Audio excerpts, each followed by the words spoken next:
All right, Coach D, you ready for a good one today? Absolutely, always. They're all good, though. They're all pretty good in their own way, right? They're all good in their own way. Everybody just does what they do.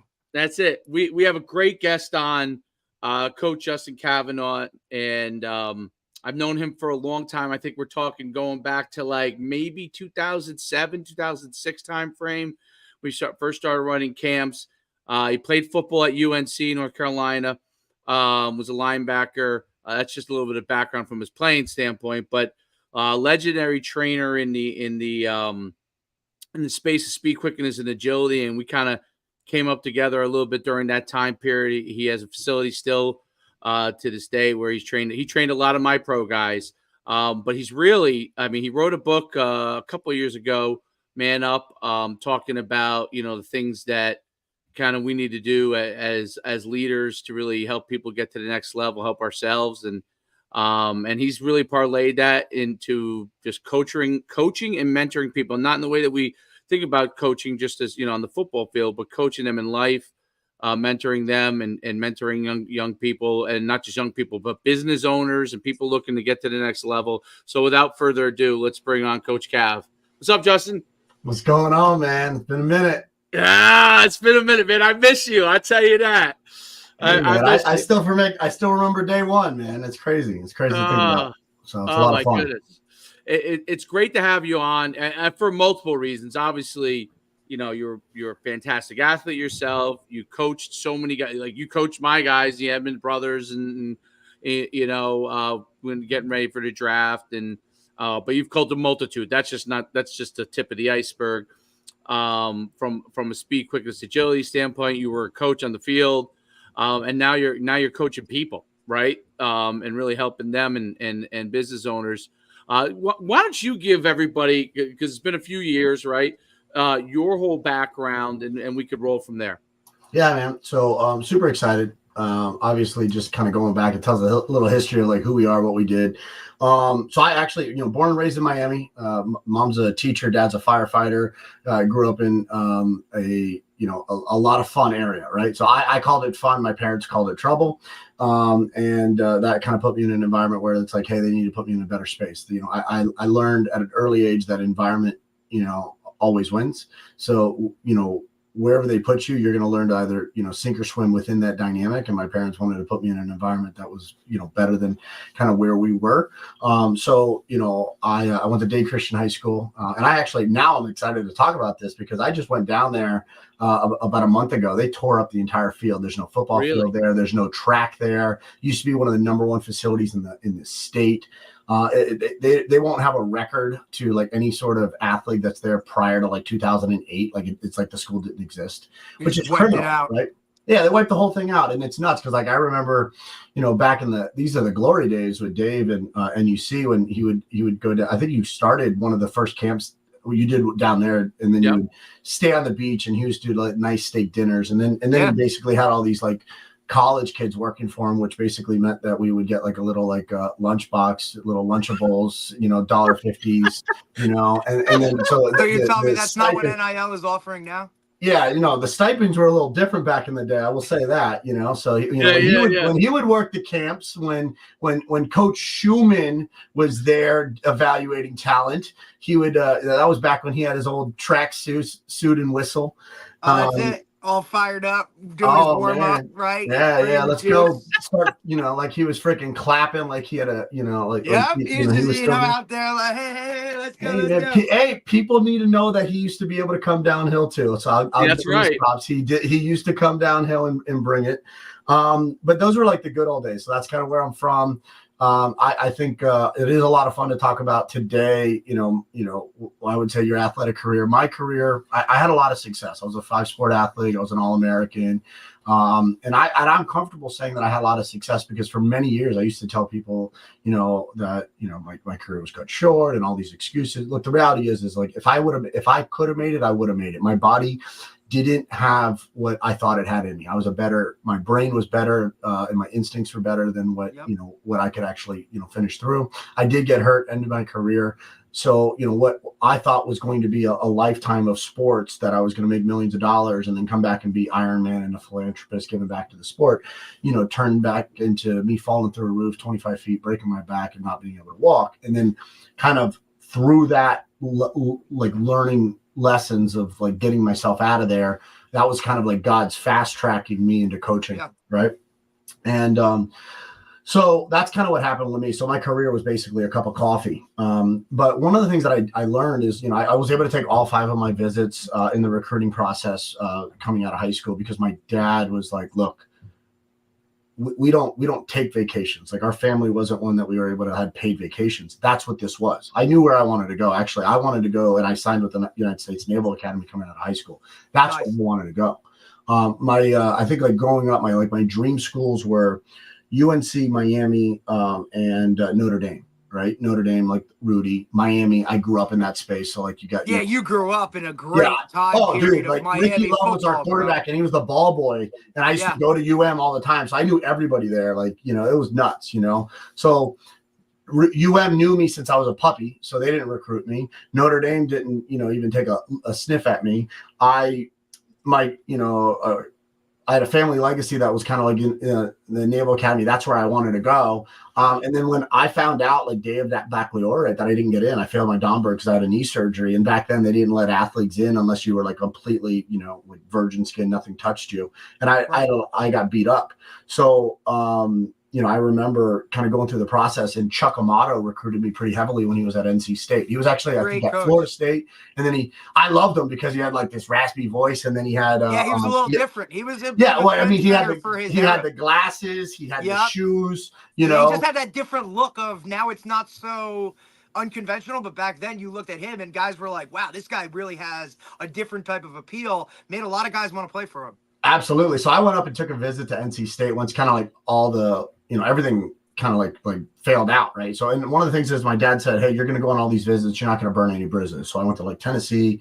So I went to those schools. My dad actually wanted me to go to Memphis because he's like, and again, going back, looking at this, he's like, you could play on that field right now. Like, I show up and I'm starting, and I'm like, that's bullshit. I don't want to play for this place. And you're like, you're going back and you're like, damn it. Like, that's what I should have done. So, I remember like Tennessee's visit, they wanted to show me a good time. They're like, we want to show the guy from Miami that we could party. Right. We do it better than Miami. And I was like, what a bad move. Because like number one, like I grew up in that environment. Like, I knew what Coke was when I was 7 years old. I grew up in a party scene and I DJ'd. I didn't like that. I actually stayed on the straight and narrow because I was around that all the time. Right. And I was never influenced. It wasn't a matter of like, hey, a bunch of people were doing it, I was going to do it. It's like, I'm around it. That doesn't influence me. I knew what I wanted to do. So when they threw that party at me, I'm like, get me the fuck out of here. Right. That was like my mentality when I was on that recruiting trip. So word got out a little bit. Fun fact, I was part of the Colorado recruiting scandal. Dave, you remember that when they were like giving, like it was all I needed. So I was actually a part of that. So I was like getting like interviewed right afterwards. It was pretty funny. Now to think about like how far Colorado has come. Right. But so anyways, like, okay, well, I guess that was kind of the scene back then. It was basically like he got game, right? Yeah. Yep. Show up, be like, I'll be back in 45 minutes. Okay, buddy, have fun. So but that was like, those are very different days. And then so things didn't work out. And then because I didn't burn any of those bridges, Chuck Amato, I went up to go see Chuck Amato. I had a great conversation with him. But I walked in the locker room and I had all my friends that I kind of hung out with, like Miami Killian, Central, Northwestern, Carroll City, like different schools that I kind of hung out with when we're down there. Because people don't understand, like Miami has like 6 high schools on like one street. It's that busy and that packed. Yep. So I go there and I'm like, hey, hey, Cav, you got to come. Hey, you got to come. And I was like, well, hey, what position you playing? Like, he was a D lineman in high school. What position you playing? Like, he's 6'4". And they're like, oh, I'm playing linebacker. Oh, they moved me to linebacker. And I'm just like, yeah, I'm good. I'm going to go over here.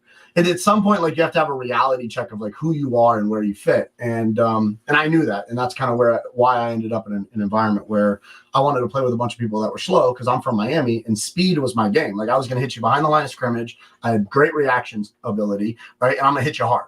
And that's it. And if it wasn't in front of me, good luck. I wasn't going to catch you because I had speed going this way, but I couldn't move the other ways, right? And I knew that. So I had like a high level of self-awareness. And I could almost, because I had like I grew up playing the ball. My dad played at South Carolina. I grew up playing, football. I had really, really good coaches. My high school coach was Tony Nathan. My pastor was Don McNeil.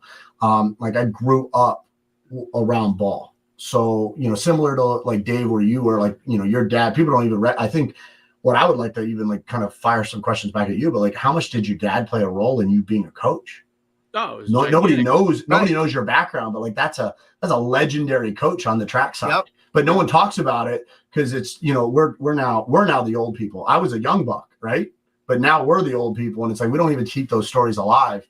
But my dad played baseball and football at South Carolina, and it's like my dad would tell me all the time, like, you just keep doing this, you'll write your own ticket. Right. So that fast tracked me into coaching. I got into coaching not just because I got hurt, but because of trust, right? I grew up in an area where a lot of people didn't trust others. So agents were stealing people's money. Trainers were working in collusion with those agents to kind of swipe cash from guys. And at the end of the day, I was a guy that they were going to call at, 2 a.m. when something didn't go well and they needed to throw down. So those friends became clients, and that's how it started. And you realize that everything at that point starts and ends with trust. And if you could do that and not fuck it up, you'd have some really good opportunities. And it just so happened that my friends, happened to be better athletes than me and then go on to play ball. So, that happened to be up to where I played against Sean Taylor, and Sean said, hey, we're rivals in high school. Come down and train my team. So he paid me to train Gulliver Prep. And it's like, that's how I got into those environments, right? I got into those environments through people that made it in my world that was like, hey, come train my guys, because I didn't make it. And had a lot of success, started at the top, right? And then you realize really quickly, like, don't mess it up. And then when you get opportunities, jump on them. So I met Dave at Dade when he ran his camp, but I didn't know Dave. I was a player. So like, I didn't know, I think he went down there like 2004. So I wasn't really coaching, right?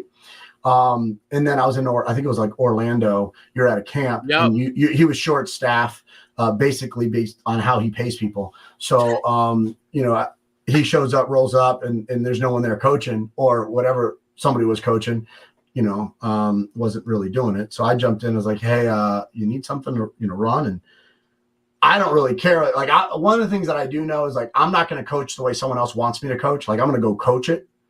So I don't believe in, like, when I was younger, like, I really didn't care. It was almost like, I'm going to prove a point. So I start coaching, and Dave's like talking shit, but he's like, I kind of like this guy. And I'm thinking to myself, I hear him say it. He's like, hey, why? Because he'll call you out in the middle of a thing.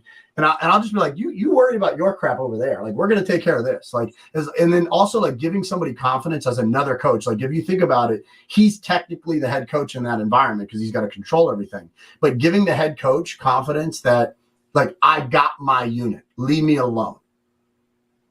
And that was kind of my mentality, and I didn't care. And that's how I had to kind of like cut through the age gap in coaching, is like letting them know that I'm going to be autonomous and I'm going to run my show. Now, I still understand my role. That's not saying I don't know my role, but we're going to take high levels of accountability, and we're going to make sure that we pop you in the mouth and we do our job. So you give that person, the person that's in charge of you, the confidence, everything works out. And that kind of has been like the map of my entire career. We'll talk about, so that leads you up to then, and then talk about what you did at Speed and Sport Institute and kind of how you really evolved. So just quick background, obviously it's speed and quickness training facility on the surface, right? But it was, when I first time I came down there, I mean, I knew you were doing it for years when you moved up into Virginia, but then when I you said, hey, send, I can't remember who we first sent to you, but the first guys we sent over to you, and they just loved it. And then we sent more, and then a few years later I was out of the game. Yeah. But I mean, you look at like the Edmonds brothers, you look at like Tim Boyle's story, you look at these stories, and it's like, number one, I think I have a really good knack for this, but I also have to kind of, tip my hat to someone that I think, sometimes does it better, which is talent identification, right? Which is what you do really well. Like, that's something that you do really well. And when you're able to identify talent, it's almost like a secret weapon, because you could basically get undervalued or underpriced, work. And that's like the easiest thing for coaches to do, because it's like, it's there. right? And yeah, that does kind of like feed into the ego sometimes, but the reality is like if you could do that, then you could actually make it, you could turn it into something. And that's something that you had a knack for. It's something that I have a knack for. And then when we kind of like work together on it, it was like you were bringing the talent, and then I knew how to kind of polish it because I was putting the time in, right? You were in the suit and providing the cash to make sure those kids had the opportunity. But yeah, I mean, so it wasn't cheap. Yeah, no, it wasn't. Never is. You guys better run a 4-4. Why don't we go with Cav? Hey, listen, I got receipts, and I still believe I have a check that I never cashed, just out of being the goodness of my heart. Out of the goodness of my heart. That's good. If I could use that money. Yeah, check that balance sheet. All right, so that's funny. All right. Well, like at SSI, like on the surface, it was a speed institute, right? It brought people in at the top of the funnel for speed. You want to get faster, you come work with us. We were able to do that at the Olympic level. We've done it at the NFL Combine level. We could probably do it in all sports, right? And if you look at like there's 4 physical qualities, like strength, speed, flexibility, and endurance, right? And then you could kind of break that down into any type of those are the 4 physical qualities. But when you look at like sport, speed becomes like the real game changer. Like that's the gap, right? You could strength is the gap at the earlier on because you could easily overpower people outside of the technique, right? The longevity to the sport is purely at the technical level, technical and tactical, like the strategy and the tactics combined. But if you really want to like separate yourself, it really became that kind of speed at the high school, college level and awareness level, right? And the talent identification side. So that's kind of where we had like this kind of front end offer to bring people in. And we were also able to kind of have kind of that like little measuring contest of like, we're better than everyone else. Like we're not going to even have the debate around, how you do things. It's like, look, at the end of the day, we're faster than you. We're better than you. And we understand the skill of the sport. So we're not limited to the specificity of speed at the general level. We're specifically gearing that to what they need at the technical level. And when you're able to do that, you could really see some huge improvements. So that was kind of like the model there. The business didn't need pro athletes to build awareness. We already had that. Like we had our entire business was high performers. We didn't have adult fitness. We didn't have fat loss challenges. We weren't running boot camps. We were training the most elite athletes in sport in the local area. We were putting, 300 to 500 kids into college a year. We would have signing classes that were like 80 kids per sport. It's like, that was huge. Nobody was doing that. I think we were able to do that, not because of the talent that we were in. I grew up in Miami. Like I grew up in Dade County. I still have my damn, 305 number, which was my old pager number. I've kept it, same number. I grew up in like hotbed of football, right? Not this like New Jersey Dade bullshit, like all that crap. Yeah. It's not like New Jersey bullshit, like football. It's none of that crap. Listen, you're preaching to the choir, bro. And I support all the We're time on the same page. And we've had him on the show. We have before, 1 to your 10. We have 1 to your 10. We've had him on. Like one of my best friends is a Jersey. He relocated down there. Now he's the head coach at American Heritage in Plantation, right? Oh yeah. So we're talking about like Dade County, Broward County. Like these guys are different, right? So you ain't got to preach to the choir about Jersey ball against that. Right? I'm just gonna get a bunch of hate from all my guys. Yeah. Yeah, the state champ, Bergen Catholic from Jersey, went down there to play Chaminade last year, lost by 60. So yeah, I was the linebackers coach at Chaminade when we were number 2 in the state. Yeah, but look, that's a whole nother podcast. I get it. Well, fun fact: when I was the linebacker coach at Chaminade, like I had 5 linebackers that went to ACC or SEC, and we played a 4-3. Right. I literally Malik was on the bench and he ended up going to Clemson. Like he was on the bench. Like your backups. I mean, we talk about it all the time in the recruiting world, right? Like look, if you're from, the Northeast, like, you know what I mean? Like you're not coming to the Northeast to get a corner, right? Or you're not coming to the Northeast to get one of those guys that are, that type of player, right? Mm-hmm. So do I go, if I'm like, say Rutgers or UConn or Syracuse, or like, I'm going to go down to Dade or Broward and I'm going to recruit the 4th best corner on the team because he's still a Division Division I player here. He might not be a 5-star or a Division I guy down there, but up here, that guy can play better than most of these corners or DBs, right? And I would argue, first of all, UConn have a football team or no? I think they're still FCS. I'm just kidding. So, with Tim Willman and those guys are going to kick my ass being UConn guys. We're the kings of basketball. That's our claim. Hey, so look, I'll take it. Men's and women's, take it.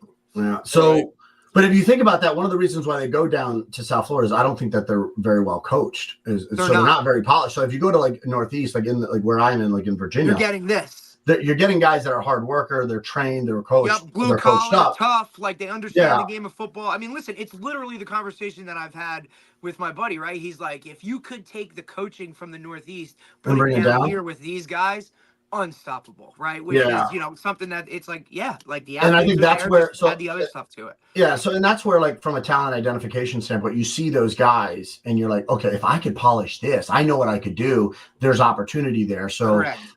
So like the lid, like their ceiling in South Florida is like much higher just because they haven't been coached at that level and they just all raw skill. They also haven't been in the weight room. So you're dealing with guys that are like speed driven, they're skill driven, but they're not really well coached. So they have instincts, but they don't have systems.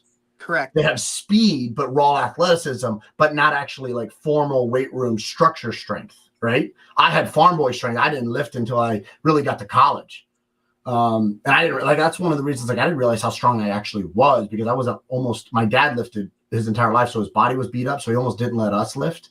So I was just like I was a raw athlete, didn't really train. So once I got into college, I was like, my bench, my first year, I was like, I got bucketed for 225 for 2 reps. By the end of my freshman year, I did it 22 times. And it's just because it's like the first time I was consistently under a bar. But So you know what's really interesting? So like I've talked to Derek about, I mean he's from North Jersey, so he knows it. But what was interesting is like when you came up in the speed and strength world was right when I was starting to like transition out of it in the last few years. Yeah, you were already in it early. Yeah, I was in it really early, and like Bill Parisi and all. But you were like really.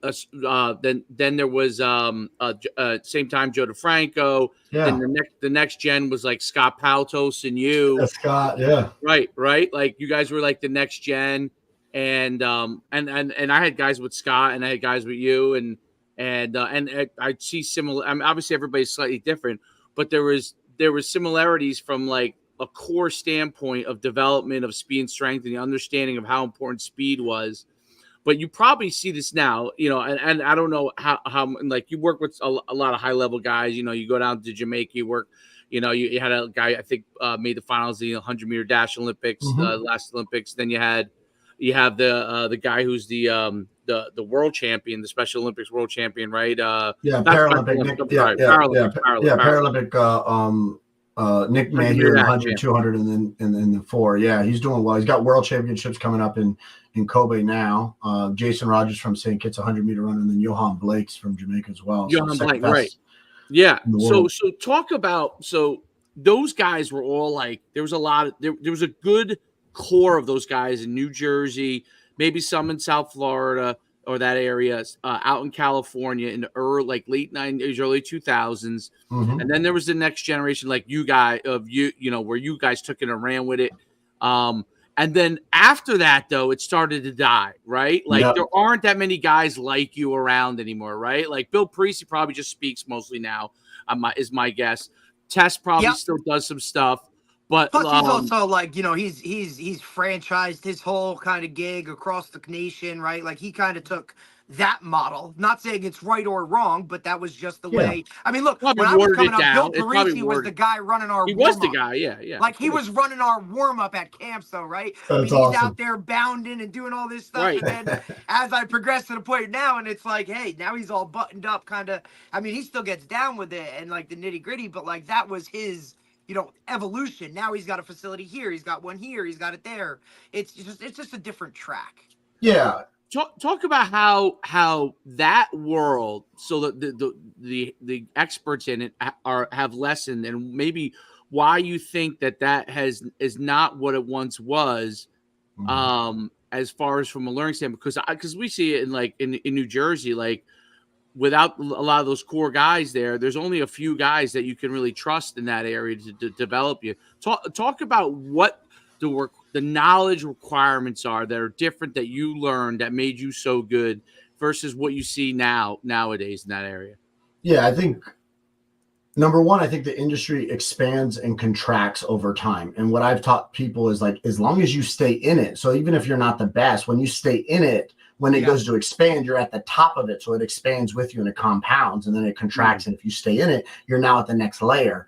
And crazy thing to think about, Scott Pautos, Rick Sidiv, Martin Rooney, and Joe DeFranco were in the same building and started with Bill Parisi. Correct. So just go back to history and think about that, right? Like I've known Martin.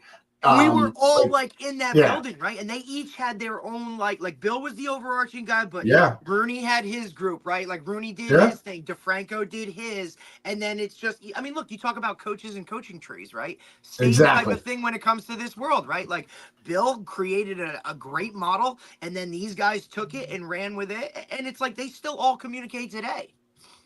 Yeah, and it's nuts to think about, like where they've all gone. Like if you think about it, like we've stayed in it long enough. Rick is still there. He wasn't like the earlier guys. He's older than all of us, but he was one in the next group. But he's still at the flagship Parisi building, still coaching. Martin, has kind of built his brand called Training for Warriors, and then has done that, and he's become a great author and speaker as well. And he's an incredible presenter. Scott is, just depending on, the cycle of his life of what he's doing, but whether he's ripping the laces off of baseball, or, or under a bar. Right. And then like, I brought Scott down to like work with our guys to give him some work because he's had that experience. And I always pull from them. I think that the biggest thing that separates that group is two things. Number one, this eager and willingness to learn. Yep. Like and because we also had that, we had this ego to where we were like highly, accountable, and we just took ownership, and we said, and we kind of had an ego that was like, we're better than you. Like everyone was talking shit, like, and it was okay. It's not like you're talking crap nowadays and then people whine and complain.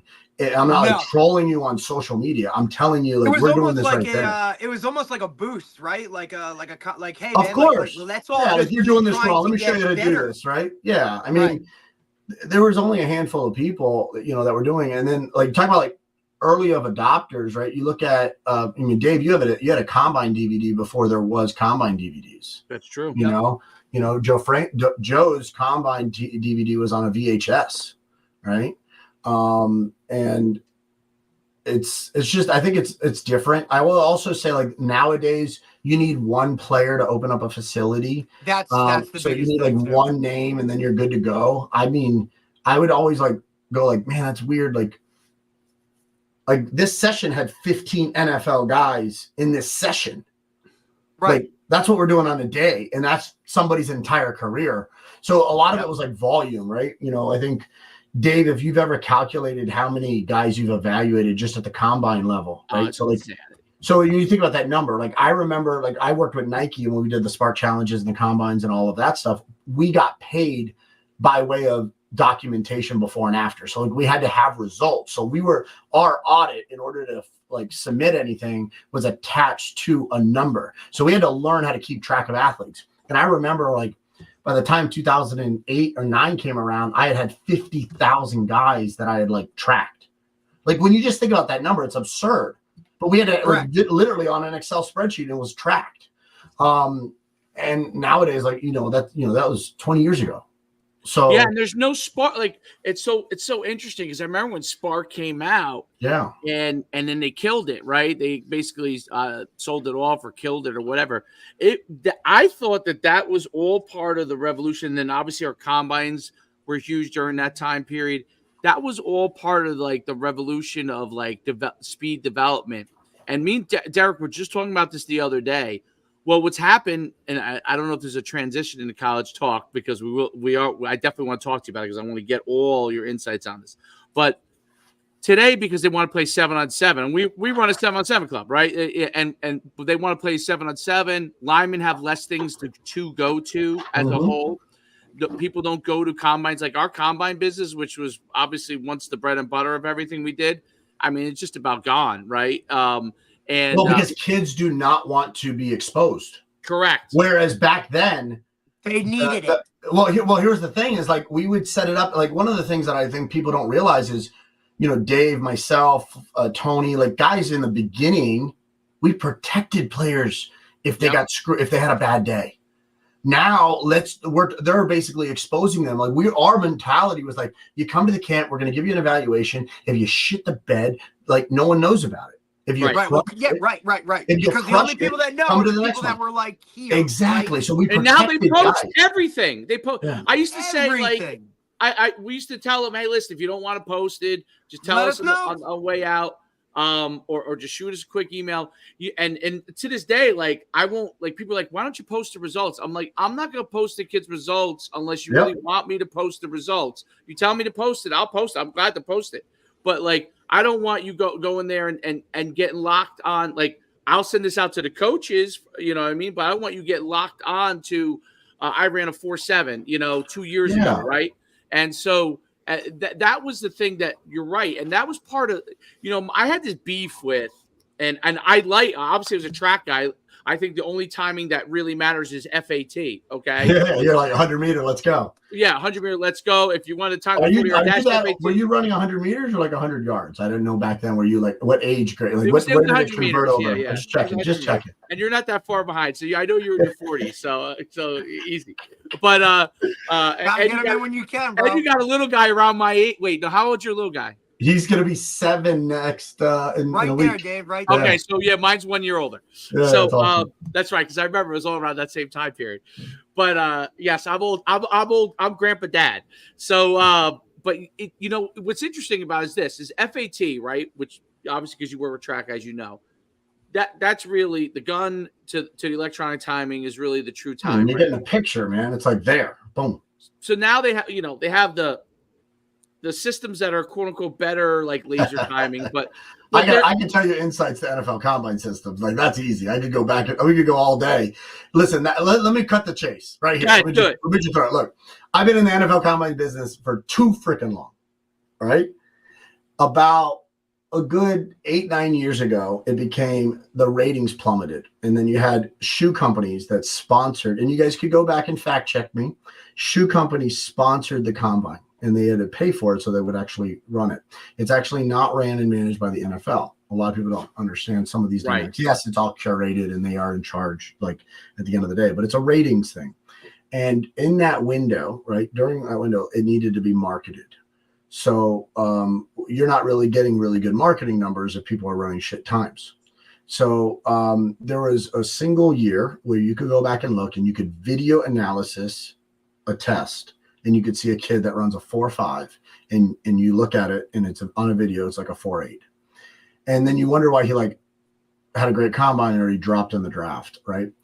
It's because there's no coach that I know that I respect that is going to go to bat in that war room for a guy that he didn't pull the trigger on the clock. Right. If he didn't pull the trigger on the clock, I'm sorry, it doesn't matter. There's a reason, why Belichick's at the 10. There's a reason why coaches are got their stopwatch. Because if there wasn't a reason, they would just wait for the results. They would look the kid run and be like, I like the way that kid moves. What was his number? I like the way that, because that's all you have to do. You have to see the way the kid moves and then look at the number. But if they don't trust that number, why should you? Correct. And if you actually go back, and we had to do this a lot with like defending our guys, because some of the guys would, not be happy about certain numbers, and you'd be like, oh, like you go to a pro day and you start to see how like the discrepancies of like what the Raiders got a kid timed at versus Jacksonville, and you're just like, different. How the fuck did they get this kid clocked at 4.9 and the same kid clocked at 4.4? And you're like, what the heck's going on? So yeah, the combine business it's a marketing business at this day and age, right?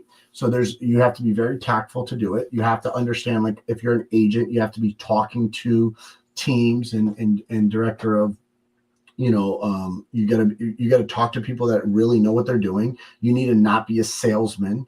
You need to understand like what's going on. You need to know football. There's too many agents that don't know football, and they get shunned in those conversations because like it's like, all right, you're having a business conversation instead of having a football conversation, and you get bucketed. So yeah, the combine space is just all marketing. Generally, you're going to see kids move a certain way, and you're going to see, relatively good numbers, but there are some things that are a little bit funny. And that's why, in track and field, it's really, really difficult to have like great discrepancies because it's gun to photo. Right. It's gun to photo. And and could you imagine if they did gun to photo on these 40 times? You might as well just take a calendar out and start timing with that, because people are going to. So I'll tell you, here's the thing, you're a track guy. I was a track guy. Like I was a decathlon, but I also ran like the 100, 110 hurdles. Like that was my jam, right? I had insane acceleration. That's where I was strong. I was getting out of the box. I ran at the University of Miami Combine going into as a sophomore. I ran a 4.62 and a 4.58, both handed laser timed. I got a call like, hey, you want to talk about it? I was so embarrassed about a 4.6 because I thought that was slow, because I grew up in Miami in a track space. That's so slow when you think about that. But if you actually think about that in a national level, at a linebacker, I played at 235. Like that's not slow at all. Nope. Right. But in Miami, I might be one of the slowest guys. But when you start getting out of that environment, right, the minute you go out of South Florida and you move up, once you get out of Orlando, right, when you're in Orlando up, like that's no longer fast anymore. And now it's not a fast environment. Now you are so much faster than everyone else. I didn't know what was fast because of my environment was so much faster than me. Right. You were always in a fast environment. So like I would tell people like I don't want my numbers posted. Like, are you kidding me? I ran like 4.6. That's slow as shit. Because I'm playing against guys that are like, literally burning me. And and that's a different level. Because I ran, 10.8s consistently, right? Like 10.2 doesn't win the state in high school. That's crazy. Now, those are Olympic numbers, but you don't realize, there's a difference in like senior level people where like they run it on a regular basis. And there's a massive gap between like a 10.3 and a 9.9. Like that's insanely different. People just don't realize the difference. But I think a lot of people don't know, and parents don't know. They're uneducated. Parents definitely don't know. Coaches don't know, so it just feeds into a worse system. So back then, we were educating people, we were protecting kids. We also had a lot of fun, right? We got our hands dirty a little bit with it. But nowadays, I think that it's gotten so far away from that, and coaches aren't developing players at all. Like they're just not developing players. Like I would say 10 years ago, the worst coach position in college or at the high school level has to be wide receiver. Nowadays, it's actually getting significantly better. The wide receiver position coaching is so much better than what it used to be. But back then, it was horrible. Like guys couldn't even run a slant. And I think it's because there's a little bit, I think personally, like with that, the way the game has changed and the way that passing has now become more of a pivotal role, right? More receivers on the field at once, more guys coach. Like everybody thinks like, hey, okay, so if there's more of that position, I need to have a better coach at that, right? It's also one of those things that you can market and do, right? And train those guys as a receiver coach a little bit easier than some of these other positions where, hey, and we talk about it all the time, good, bad, indifferent. Like, hey, these guys go out there and you have some receiver coaches that are excellent, right? They understand the craft. They understand the whole thing. Then you have some of these guys that are out there with cones doing all this stuff that's like, what are we talking about, dude? But hey, I got to train. This kid paid for an hour. I got to come up with shit to do for an hour. So, okay, let's make 75,000 cuts and then we'll do that. Okay, and then we'll do it. And then look, watch, we'll put it on video and now we can market it even more so, right? I mean, look, I just think it's let me break down my receiver play for everybody right now because I can't stand this. It's so freaking simple. If you want to make a cut, there's two cuts, right? Like you're going to run basically a speed cut where you're cutting on the outside leg going to the outside, or you're breaking. That break is basically vertical at 45 or it's coming back. That's it. That's it. So outside of the speed cut, which you have to be prepared for, and you have to be almost a smaller, like weighted body. Like you can't have too much weight on you. Fun fact is, like if you look at like Chad Johnson's career, Ocho Cinco, where he got hurt is when he put too much weight on as a receiver. Correct. Because he wasn't able to do what he was doing best, which is making cuts on a dime. Like he got full speed to just stop vertically. Right. He couldn't do that. Right. So that's one option. The other option, which is the most common route, right, where you're at some point cutting vertical or cutting back, all you need to do is look at Allen Iverson and watch a crossover. That crossover 100%. cut is the only thing you need to learn as a receiver. We talk about it all the time, bro. Like the other thing is getting off the line. That's what it is, right? Like receiver play at the line of scrimmage is one-on-one in basketball, right? Like where am I trying to go? If I'm bringing the ball up as a point guard, I'm trying to go that way to the basket, right? It's if I'm a receiver and I line up, I'm trying to go vertical towards the end zone. Not all this whatever. Yeah, and you want to get into, like, if I were getting into recruiting right now and I was doing development and recruiting, I'm going to get freaking undersized point guards that 100%. Are more physical, and I'm turning them into DBs, and I'm making them all play corner.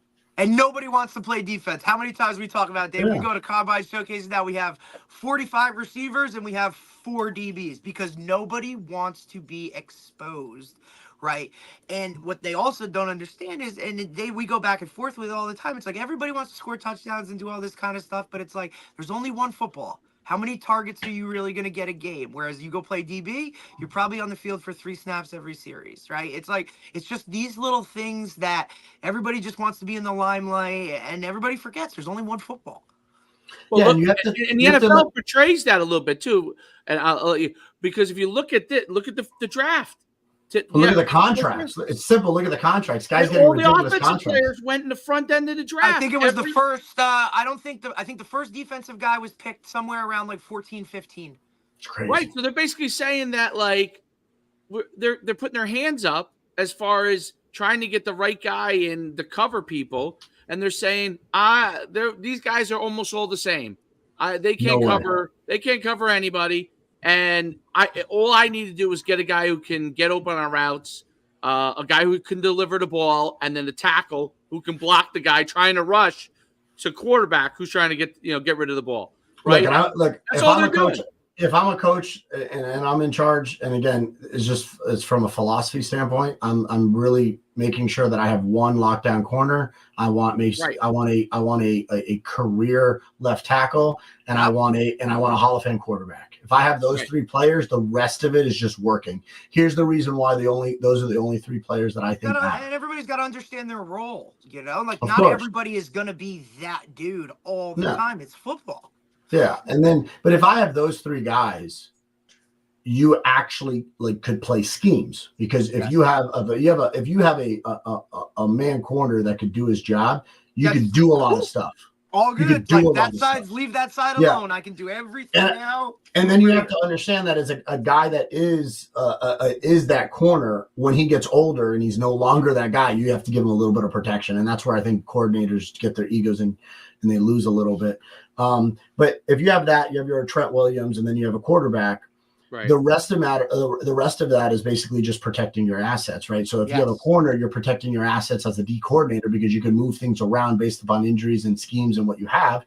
If you have a left tackle, you're protecting your biggest investment, which is the leader of your team, which is your quarterback. And if you have a quarterback that can run your show, you basically have an on-field coach that's going to drive the ball and not lose you the game. And again, I know there's philosophies to football, but at the end of the day, it's 11 guys on 11 guys, and it should be that simple. But we have taken some of the coaching out of it because the recruiting game, the NIL aspect of it, there is no offensive line that is being coached well at the college level at in a Power 5 world. You've lost it. It's crazy to me. So when you find a really good offensive lineman that's coached up well, it's great to see, because it's very, very rare right now to 100%. See offensive linemen that are actually really, really good. Right. You don't see it anymore. And if you don't think that's important, then why the hell did Jeff Saturday have the career he had? If you don't think that's important, last night you were talking quarterback, and then what was the first other position drafted besides a quarterback? Offensive tackle, right? Offensive lineman. Those are the guys, and you work from the front back. And like you said, when you have those guys that are well coached, understand the game, and then supply it with all the other intangibles, that's where you can really kind of take that next step. Because like you said, protecting your asset. Okay, I just spent how much on my quarterback? Look at the New York Jets, right? They know that guy behind them, whatever's in front, they're not going to go through that again this year with that guy back there, right? So let's go pick up all of these other guys in free agency. We're going to draft an offensive lineman high. That's where you need to spend your money. And I think that for me, NIL and transfer portal and how you think that's affecting like the development of players, because we talk about the negatives of it from a lot of times from oh, this guy's jumping here and it's the team and camaraderie, but talk about it from a like player skill wise and coach, how you think it affects coaching. Explain that, because I think that's an important thing. I mean, look, I'm in business now, right? And my great grandmother was a seamstress and a hairdresser from Cuba, and she ran numbers for the mob. My dad's Irish, like kind of grew up in that environment. I would much prefer actually to go back to the way it was when the mafia of sports was running it, and it was illegal, but it was still done and no one knew about it or no one talked about it. Then everyone talking about it, and now it becomes this facade, because guess what? They're breaking the rules anyways. They were breaking the rules before. They're breaking the rules now. It's better off that they're actually doing it. At least it's out in the open. Yeah. Well, no, I actually think the opposite. I actually wish. I would want to go back, because here's the reason why. Duffel bags. I actually like the duffel bag mentality, because what happens is the appreciation stays there. When now the duffel bag expects it. Exactly. So now that's my biggest thing, is because what you're doing at the cultural level is you're changing the expectation. Yep. And if you're basically saying, I know what you did and you know what you did, but we're just not going to talk about it. I got you. You got me. We're good. Now it's you owe me in order for me to go here. This is what I got. And now you're setting it up for failure, right? This is why a Nick Saban could sit in a house and say, you're only going to spend 2 years with me because I'm going to do what's best for you and your family for you to go get drafted. Exactly. Now, is it better for that kid to go there? Guys, the reason why we know about Oregon is because of TV. Right. And uniforms. Now they've lost that luster because every team has TV and every team has uniforms. Yeah, now everybody has that. Yeah, but that's the reason why. I mean, nobody knew who Marcus Mariota was. He played in some freaking all-star game in Texas one year, right? Against another quarterback. Yeah, my all-star game. You damn right. All-star game. Exactly. So you had a little with Johnny Manziel, which you were there for. No free shout-outs. By the way, you talk about how a team runs a show as a coaching level, right? By the way, still the best warm-ups of all time, the all-whites, which I didn't get. I had the other ones. But the all-white warm-ups were the best.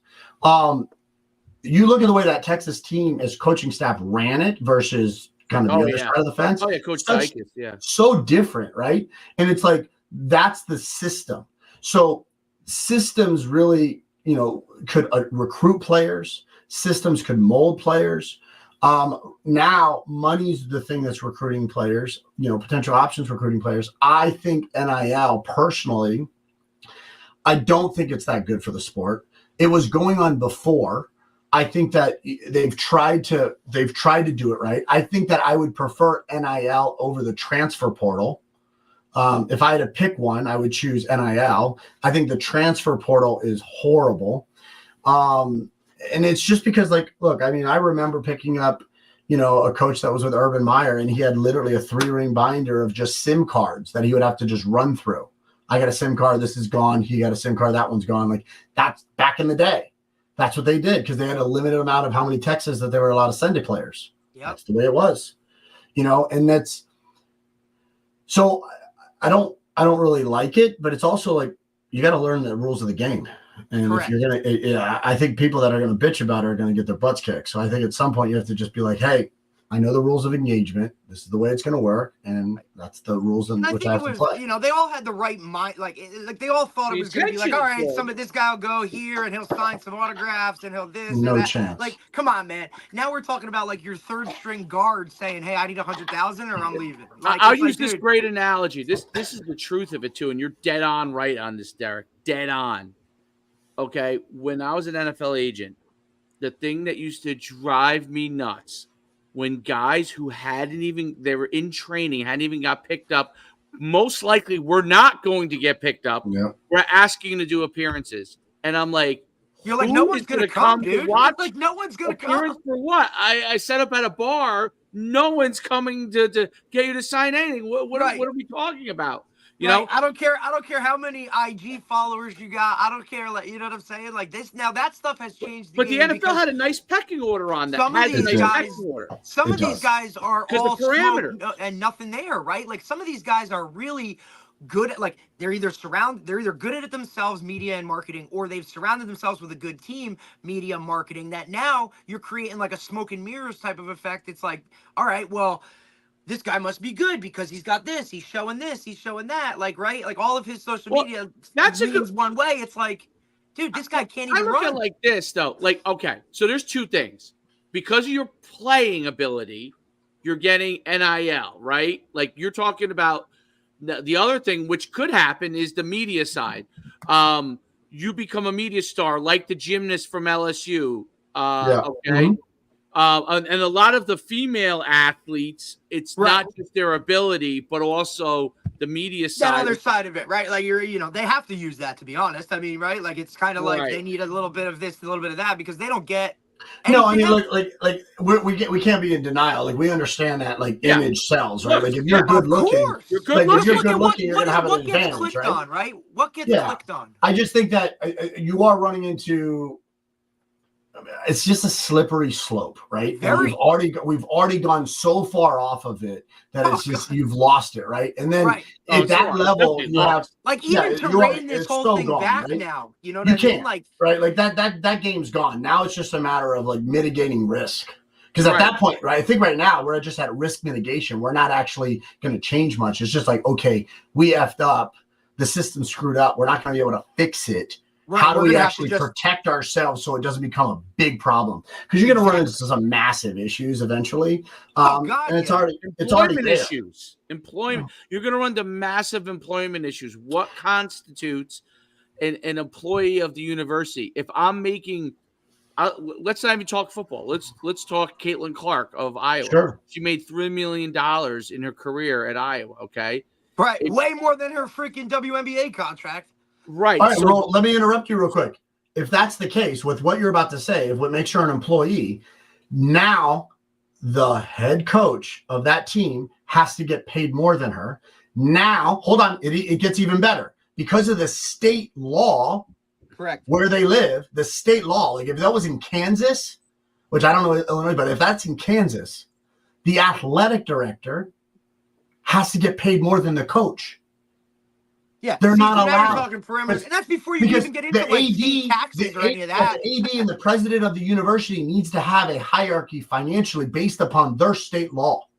Right, because otherwise it's kind of like you have the inmates running the asylum, right? Yeah, but if you have an player that's a state employee through the university, that then means they have to align their contracts accordingly.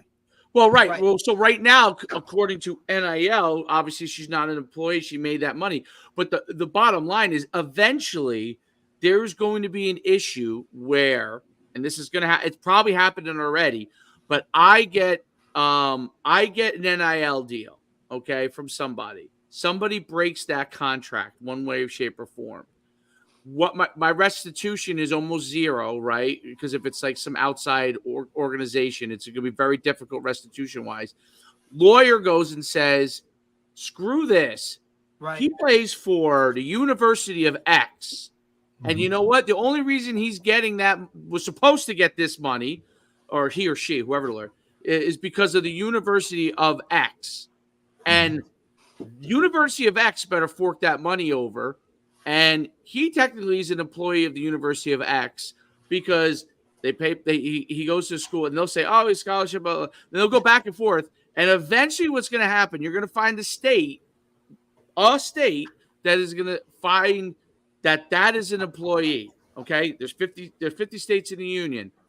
One of them is going to find that eventually. Okay. It's and I don't know. Yep. It's going to be an issue. And, guaranteed. And all you need is a politician to say, I think that this is wrong for X. And I'm not on either side of this. I don't know what the right answer is, to be honest. Right. I really don't.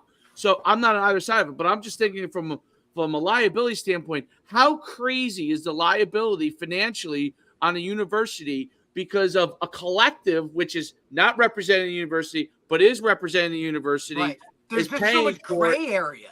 It's such a gray area that you just need the right lawyer who knows the state laws, the employment laws, and have a state that has something in their law. Like every state's different, right? So they have something in their law where you technically, this cannot happen.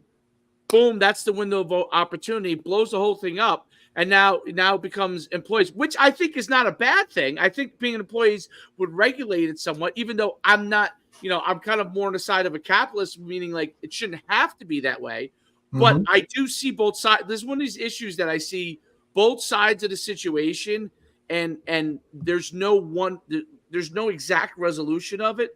But what's going to happen is the lawyers are going to figure out the way that there is going to have to be some level of resolution. They're going to figure out whatever they need to figure out to make money. They're going to make money, right? Yeah. That's exactly right. Yeah, because if a lawyer said, look, and imagine a lawyer looking at it like, hey, if I get really good at this, like this is just the first step, right? Because now everybody's going to do it. I'll represent everybody. Everything's about money. I will corner this market and I will make things happen. Of course, right? And you're already looking at some of the Ivy League schools have already done this, right? Like I think it was either Dartmouth or Cornell, one of their like basketball teams said, like, no, we're going this way with it. So it's already starting. The other thing too, like from an NIL standpoint, like they need to, if they're smart about it, they need to start assigning the payouts to the contracts around timing. So I would do all payouts attached to post transfer portal dates. Right. Well, and that's the other part that's always when we put people on here, right? Like the schedule, right? Like you got transfer portal stuff going on with bowl season and recruiting, right? Like I would attach payouts to. I would do a signing bonus for an NIL kid. I would do a monthly base retainer so they could feel it, so they don't forget, right? And it's requiring touch points. So for a few $100s, they have to do a check-in or a post. Yep.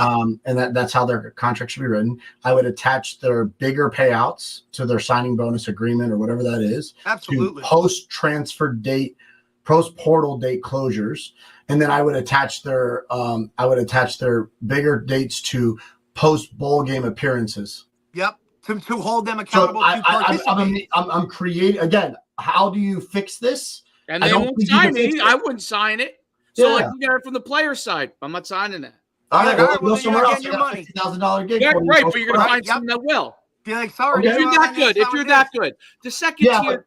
The third tier guys, like we don't need to worry about the guys that are that good. The guys that are that good were already doing this shit way before. Right. We already know how to do that. I have friends of mine that got cars and trucks from sucking, and they had one good game.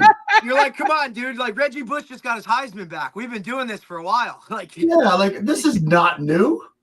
Absolutely. You're like Neon Bodell got this in champs a while ago. Look, let's just kind of like back up here. I feel confident in my ego to say I had really good talent identification, right? Number two, I knew my role, right? Like, so I knew my role as an athlete. I knew my role as a coach. So I don't get out of my line. I know what that is. And then because of that, like I'm talent identifying things. I'm able to see good people. I'm also able to see opportunities. I know my role, so I know how I work in those environments. And then I believe that I'm going to outwork people. This is the same thing in my playing career. It's the same thing in coaching. It's the same thing in business. Nobody understands that all you're doing is transferring high skill that you've worked a lot of time in to something else, and then has a compounding effect. Dave's talent identification has inside information for freaking 4 to 8 years of a high school kid to a college kid because he knows what that kid did. So when he's picking a kid and goes, hey, I think this Edmonds kid could be the dude, right? And he picks that kid, and now he goes, look, this is the reality. It's him, and he's got two brothers that are both going to be first-round draft picks. This kid would have been a top-tier draft pick if he didn't get hurt. You train him, you get him healthy, he would have been a draft pick. The kid didn't even have a strong playing career in college, and he played how many years in the NFL? 4, 5, 8 years? No, I think he just retired last year. Just last year. So it was 2019 he went in. So I guess 5, 6 years? 6 years. Yeah. So I think 18. That's it's funny. His father said if you can get him in, he said he's gonna be at least 5 years and maybe a 10-year player. And you agreed with it too. I remember you. Yeah. And I think it's also interesting because like I remember saying this. I was like, dude, this kid's an incredible linebacker, but he's always had the ball in his hands. People don't remember, like, he was an all-American linebacker. They just had a bunch of guys get hurt at Virginia Tech, so they gave him the ball. That's what he really should have been doing. Just talk about this? We were just talking about this the other day, talking about how, like, you know, because I had heard LaDainian Tomlinson was on a podcast, and he's like, I didn't play running back until I was, you know, he went the other way. He was like, I didn't play running back until I was a junior in high school. You know, like, these guys play different positions. They're just as good at the other one if they had pursued that. I was a quarterback, and I was a quarterback, and I used to train with Ken Dorsey. Kid Ricky Love was like the ball boy at the University of Miami, and he was like friends with them. I used to go train with Ken Dorsey when I was in high school. Most underrated college quarterback of all time. Right? Great, like systems guy. Figured it out. I think he's awesome. But anyways. So I used to go train with him when I was in high school, and everyone's like, "Oh man, you're great, you're great, you're great." Listen, and I could chuck the shit out of a football. Like but when I had a shoulder, I could throw the piss out of it. And hey, I was a high school quarterback too, bro. Receiver, DB, and that was one of the, like, me going into college. It was like, all right, well, what position are you going to pick? This school wanted me to do this. And for me, I knew really early on. I started as a freshman as a varsity quarterback, and I knew really early on. The next year, like my sophomore year, I literally told the coach, I was like, "Hey, I got to wear 57 if I'm going to play quarterback." And he's like, "What?" I did the same thing. I said, I have to play. I have to wear. My favorite football player is Dwight Stevenson. He was an offensive center, Hall of Famer in '98. And I literally said, I have to wear number 57. I wear number 11. And I said, I have to wear number 57 if I'm going to play quarterback, coach. And he's like, "Why?" He's like, "I'm going to play linebacker." That much fun. I was not playing it. Because he didn't want his quarterback to go both ways, and I was like, "That's what's happening," you know. Well, so I also knew, like, you know, I just played linebacker. It was for me, like, you know, all right, well, look, I'm a 5'8", like, receiver. What am I gonna do? I'm gonna be asked to go across the middle and basically get my ass kicked every day, right? I like people like you. How many packages am I gonna be in? How many targets am I actually gonna get? Like, you know, and I love playing special teams, and I'm like, all right, well, offensive guys, most college coaches lean towards defensive guys to play special. I'm like, look, I'm going to play defense. That way I can run around for 3 downs, play all my special teams, because as a high school player at a small school up here in North Jersey, like, I never left the field from the time I was a freshman to the time I was a senior. So now I was used to that. Now you're asking me to come play one way. Like, that was tough. So how can I get on the field as much as possible? And I think a lot of these guys now, that transition, they don't get that part of it, right? Like, the whole, listen, you may have been the best player on your team, but now you're going to college and everybody is the best player. Of course. To a whole nother level, right? Guys, there's levels to this, man. At the end of the day, like, I see some of the guys that work with now, like, they're freaks. Yeah. Like, they're just straight freaks. Dave and I were just having this conversation. I always say there's levels of freaks. Right. Like, even there's guys in the league that are, you know what I mean? Like, look, there's freaks, then there's okay, he's even more of a freak. And then it's like, look, now you got, like, super freaks. Like, well, yeah. So, like, you look at the Edmonds brothers, and, like, obviously the youngest one's a monster. Last year, it was pretty funny. Last year, I'm working with, or 2 years ago, I'm working with Chase Young, and we're getting work in, and he needed to come off the ball, like, just to get used to some stuff. So I just short set him. I get in the tackle stance, and I just short set him. And he looks at me and he goes, "Oh shit, coach, I didn't know you could do that." I'm like, back in the day. So he gets excited. He's like, he saw me, like, I had a little punch him right there, and I look good. He gets excited. He's like, "Oh, I can get some work here. This is gonna be fun." Right. You've been busting my ass. There's different levels, dude. This man grabbed me, and he like, little thud. I looked at him. I said, "You fucking do that shit again, I'm gonna throw an elbow at you right now. Don't ever touch me like that again, because I'm not doing that." Like, I'm not getting hit by him. And you can say this all you want. Like, you're a top 3 pick. It doesn't matter. Like, as much as I love to say, like, yeah, I can handle myself, I'm not letting that man hit me. It's not happening. He does that to me again. I promise you, I'm gonna slip and throw an elbow right to his jaw. That's just what's gonna happen. Because that's the only way this is gonna be fair. You know?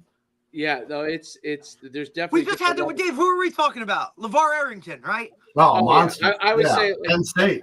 Well, that's my story of, like, so LeVar doesn't pick up my call anymore, but LeVar and I back there in the combines, we talk, and at the NFL combine we had breakfast, and we're walking out, and like, I'm a good sized guy, I mean, but he was every bit of 6'4" and a V shape, Yes, yeah. But he's not young. Like, he's a few years younger than me, but not maybe 4 or 5 years younger, but not much younger than me, right? And I was just like, wow. I'm like, Like I always considered myself like a really good athlete, had some freakish things I could do. But this guy was a freak of freaks. Like I thought, like just not just athletically, because he used to jump like as fast as I was. He ran the 100 meters faster. You know what I mean? And he's bigger.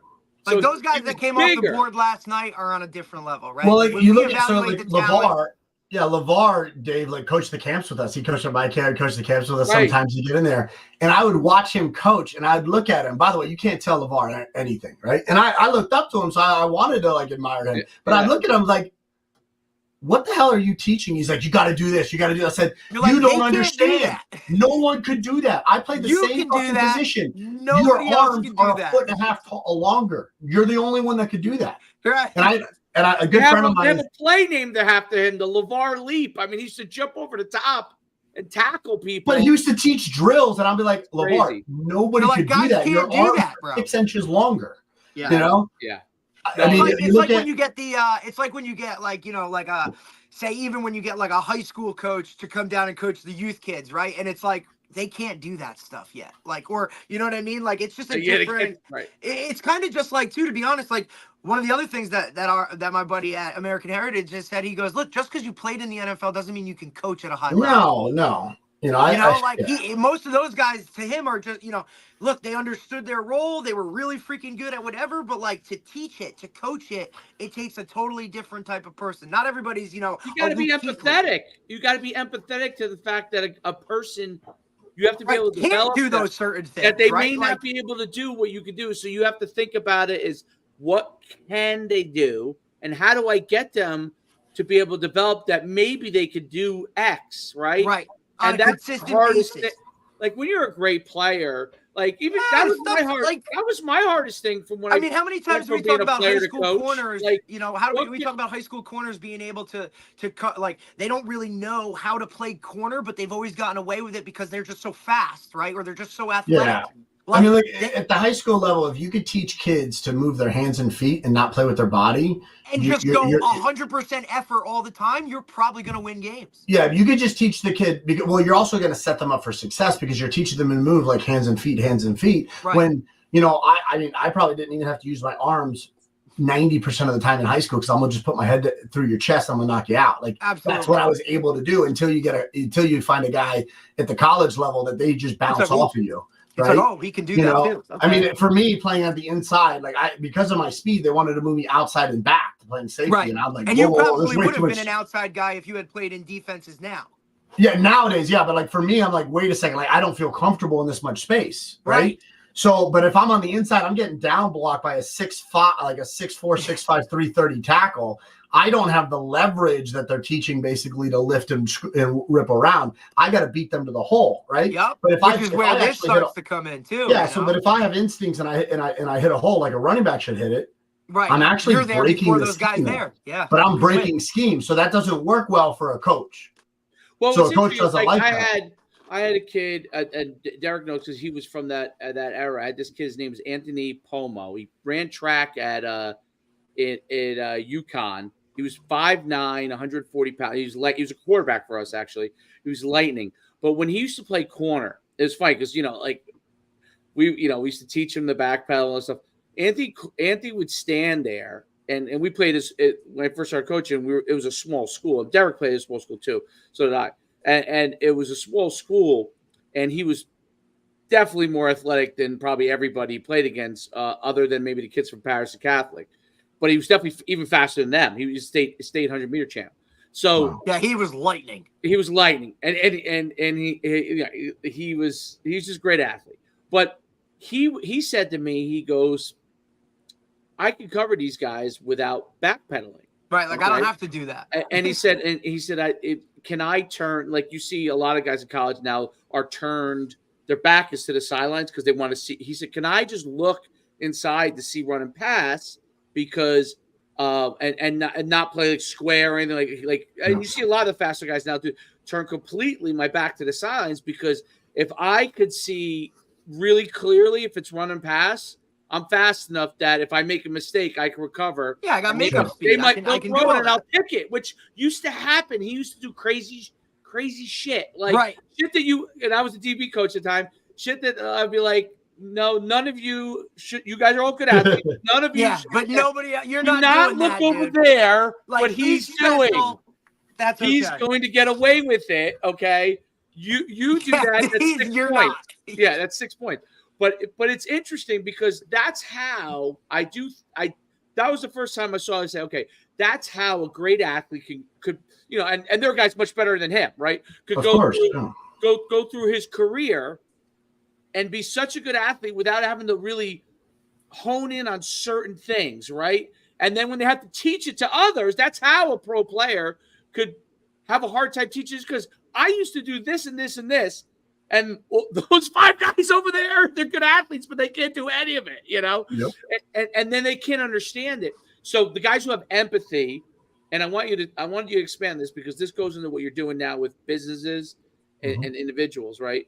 The empathy and understanding of what people need to get there, that understanding, and maybe they can get that skill set, right? But it's a different path for them to get to that skill set, right?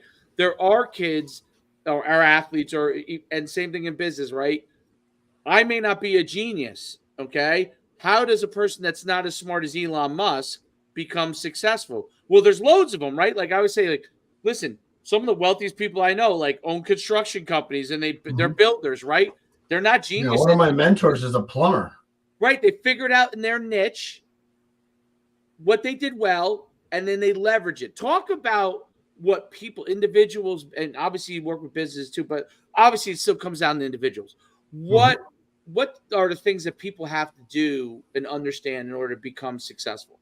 Yeah, I would say same as sports, right? Number one rule, like, you have to have know who you are, right? So you have to have self-awareness. That's number one. Okay. Number two is you have to know who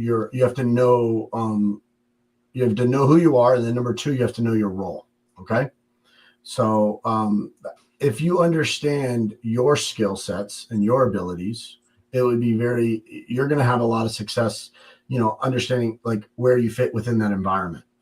After you understand how you fit in that environment, then it's a matter of like the actual situational awareness, right? So self-awareness, social awareness, situational awareness. Same thing in sports. Knowing who you are, your skills, your abilities, how that fits within the role, and then also how you need to adapt and show up for that circumstance. Dave, knock me out and then bring me back in. Oh, why did I lose you? I'm frozen. You look very handsome though, Frozen. And you got a thumb up, so it actually is a pretty good shot. Let me kick you out. I'll kick you out. I'll remove you. Let's see. How do I do it? Kick you out of here. Kick from studio. We'll kick him out and let him come back in.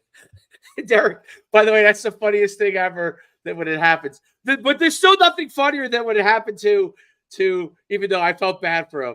And he was Tony. Oh man, Tony was so mad. So mad. He might still be on the rails.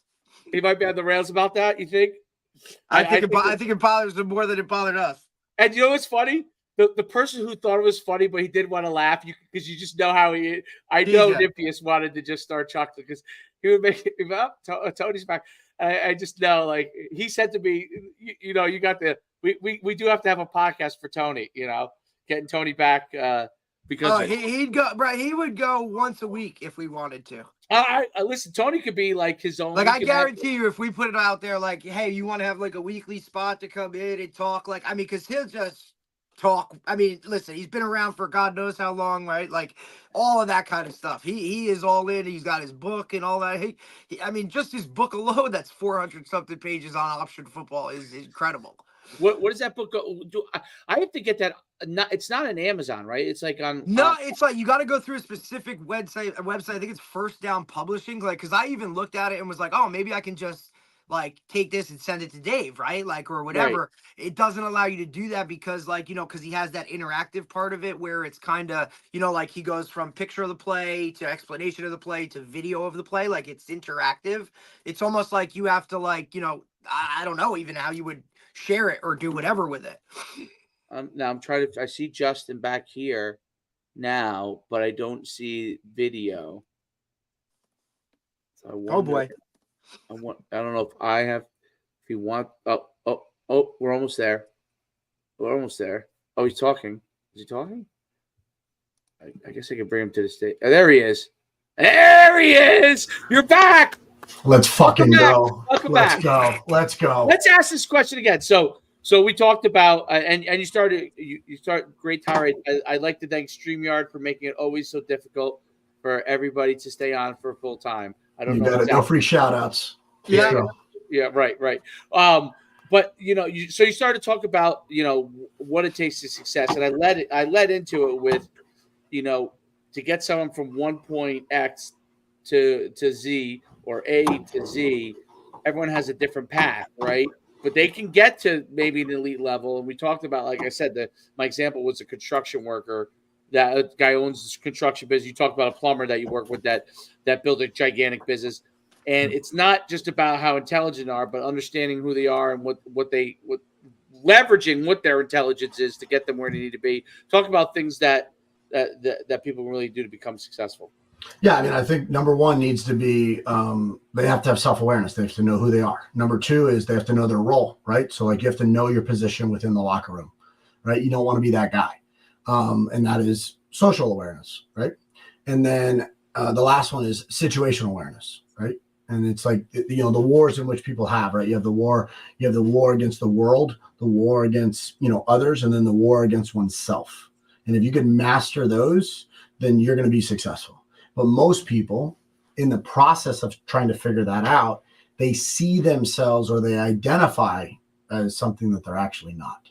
Like at the end of the day, I know who I am. I'm I'm hyper aware of my abilities. And I basically kind of like push my limits, and then I know exactly where that kind of break point is. So I pull right back from there. Huge. And I think that's what most people aren't willing to do. Right. And I think that it becomes, I'm comfortable like being in an argument. I'm comfortable fighting. Like I also laugh that I also laugh because like I was at one point in my life a very freak athlete. Like I laughed because like I jumped 39 inches, right? I could throw, I have a cannon for an arm back in the day. Now I could probably do that once now and then I'm hurt.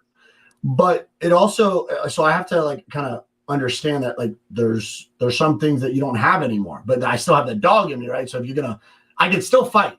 So that's the other thing too. So the benefit is like if shit goes down, like I know I can break your neck. So it's like I have this like high level of confidence, but you also need to understand like that confidence that doesn't need to turn into arrogance in an area that you maybe not know, because you also don't know someone else's ability.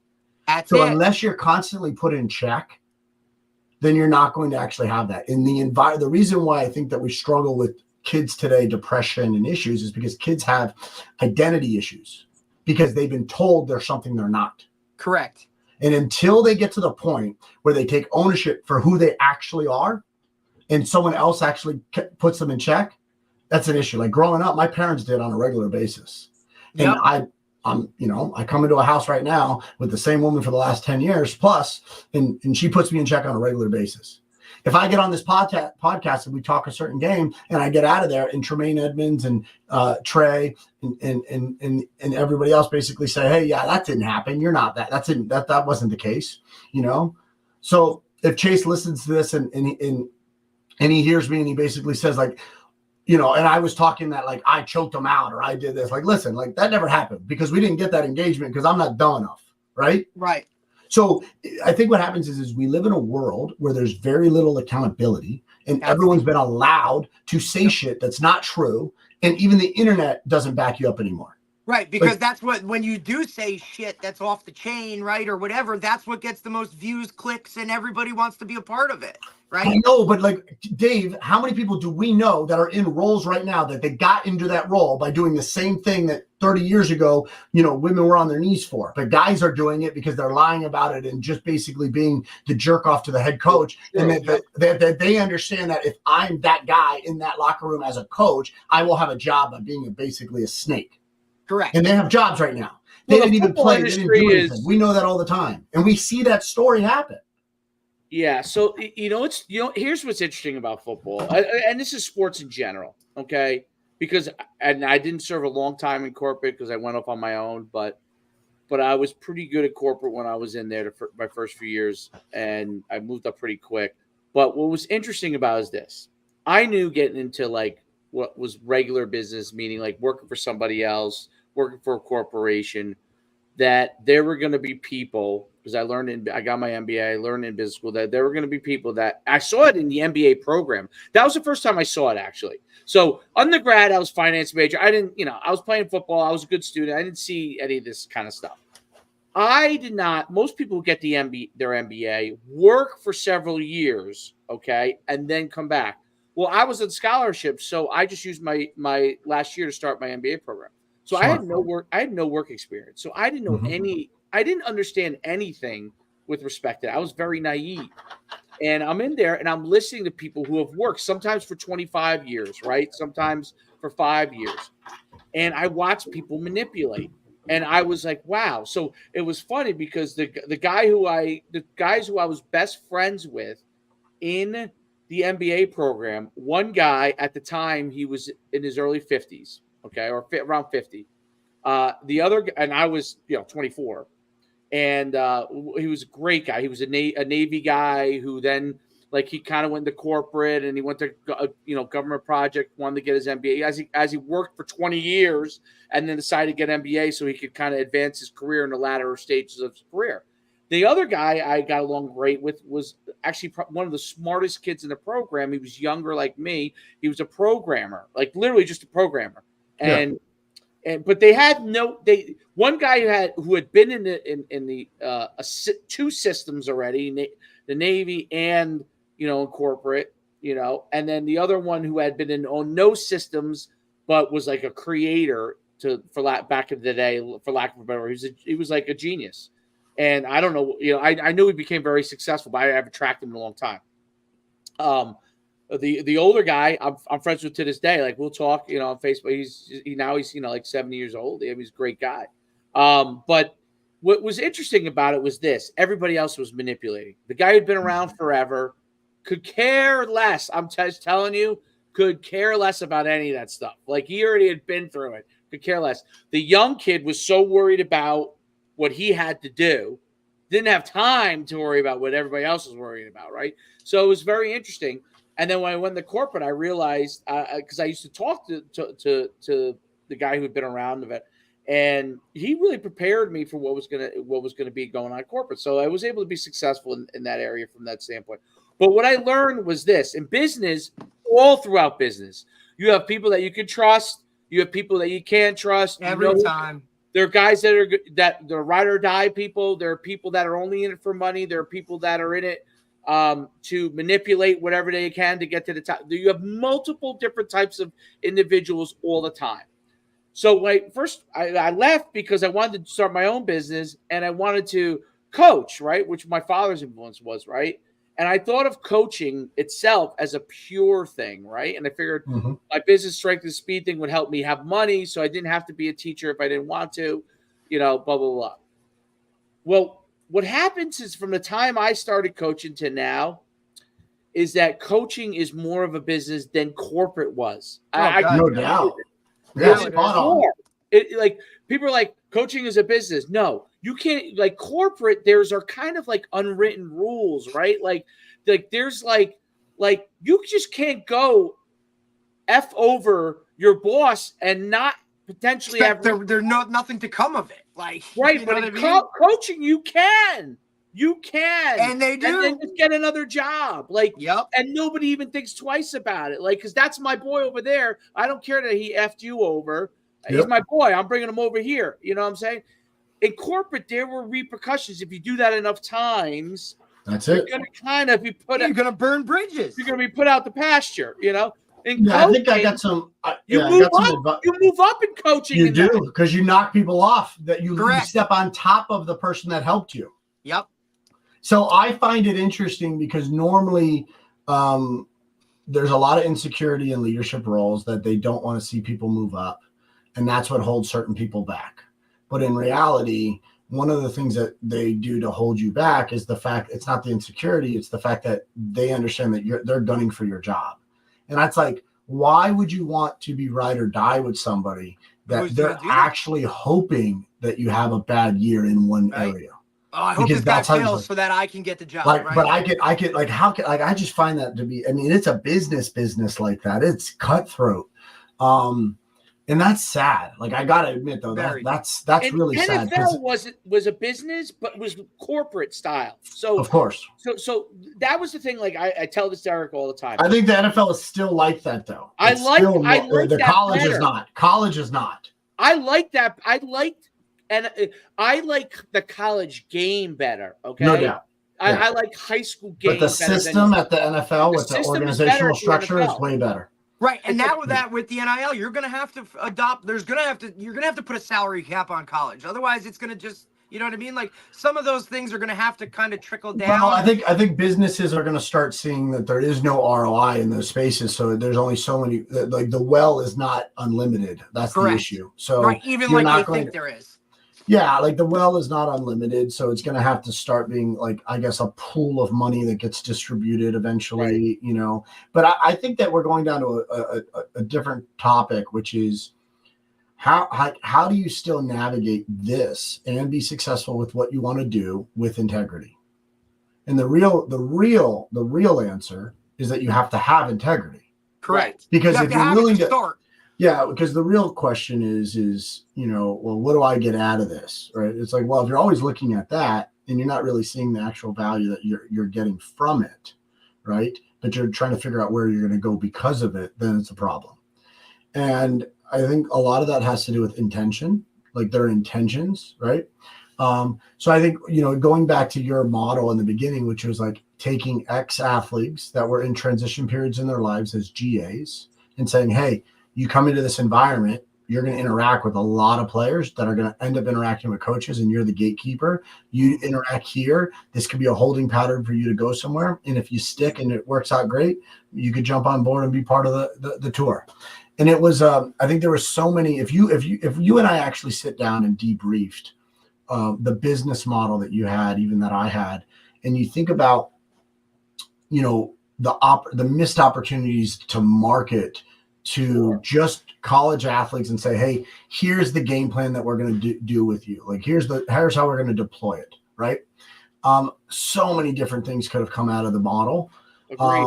I think if I go back to opportunities in the combine space, one of the greatest, I got this from a coach, a Division I coach wanted to keep his junior players. He's like, I want to keep the juniors for their senior year. They're bubble players, lower first round, you know, second and third guys, but if they stay one more year and they're healthy, they could be a first round draft pick, right? And it was pretty clear, like, that's what could happen, but they couldn't keep them. And they're trying to figure out why. And the college coach said to me, he's like, Cav, would you be willing to come in and before our spring, before the combine, during our junior days, before that, would you train our juniors so that they look the part, so they're now on the board? And I could go back to mom and dad and I could go to the kid and say, hey, don't go to the league yet. We're bringing a private coach just for you, right? And train those guys to keep them. I think I would have made 10 times the amount of money, because what I would have done is I would have basically said, like, hey, look at the value that I'm bringing back to your organization as a school. And look at the value I'm bringing to that kid. I would have been able to have not just double dipped it, but I would have been able to actually create massive leverage where they have now, because I did this with the Edmonds brothers, right? Like, where the mom and dad was like, hey, can you come down before the kids go down to Exos? Because they're going to go to Exos because they just need to be protected. They don't need to run well. They don't need to do well. They just need to be in an environment that teaches them the system of the NFL Combine. Right. Whereas they need to learn how to do this stuff. Yeah. Versus when you work with me, I'm so individualized that I'm going to transform what someone thinks their opinion is of you. And I'm going to make sure that I completely remodel your resume to what the scouts need it to be to make a decision. I was that in tune with what the decision makers were saying. So I would have done that at the college level, and I would have just pitched this to Power 5 schools or to certain programs and said, hey, I'll come in for a week to 2 weeks and basically train your team up on that at a high level. And I would have just done that and just taken, you know, very, very big checks to do that, built those relationships and had my pipeline. Way better business model, so much easier, mitigate risk, way more cash. you don't see that until it's too late. Like I'm out of that part of the business right and now. And now you couldn't even do it now because guys are moving around so quickly. It's not worth it, right? It's not worth it. But like as a combine, do it. Yeah. I had a freaking amazing facility. I had the weight room. I had every piece of equipment I had. I had in-house doctors. I had in-house trainer, a nutritionist. We had our own chef. We had all the supplementation. We had our own therapy. We had everything in-house. But my facility, a multi-million-dollar, business, couldn't freaking hold a candlestick to any Division I college's facility. Oh, no way. Yeah, right. Exos doesn't have as nice of a facility as Nebraska.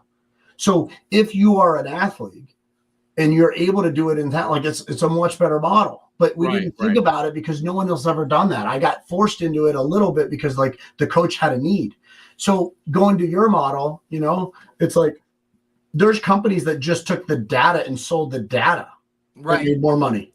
So there were so many different opportunities that we didn't see because we did. Yeah, that's exactly what they did.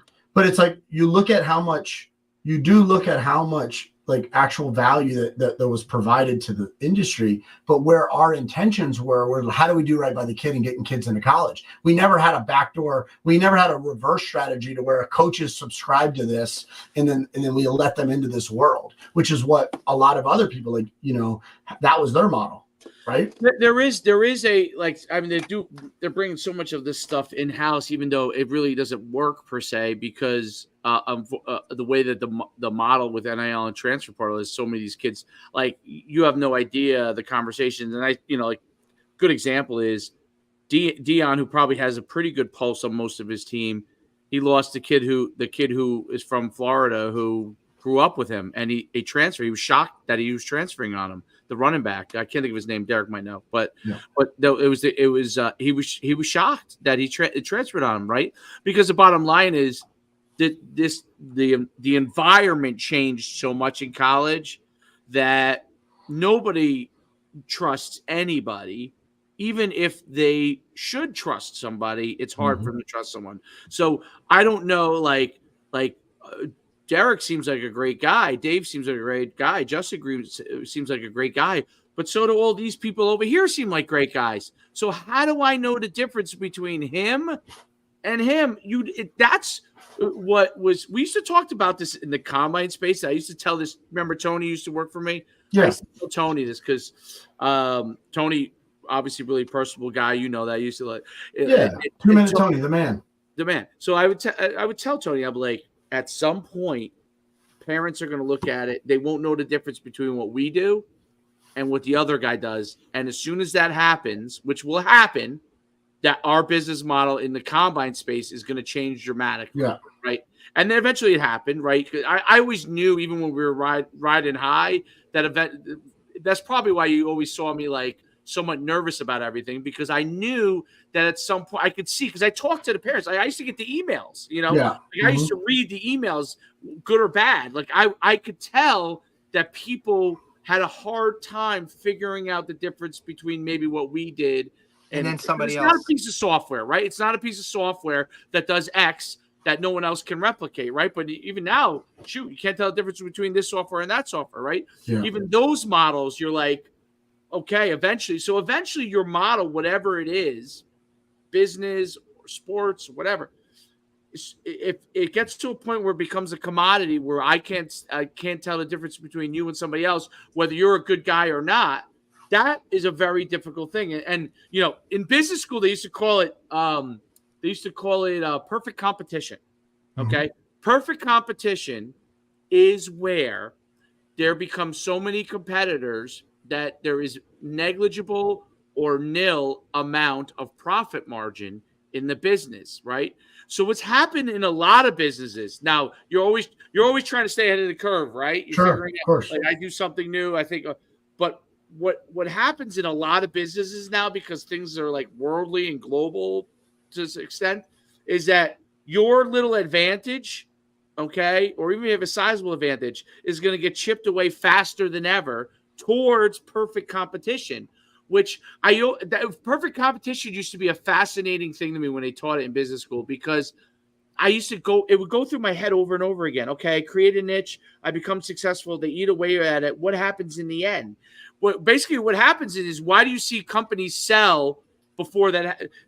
Guys who recognize it well, okay, because they exit. They exit before that happens because they know it's going to happen. Maybe a year or two down the road, maybe 10 years down the road, but at some point it's going to happen. So they take whatever they can so they can live off of that until they find the next opportunity. Of course. Right? Or some retire. I guess we do well enough.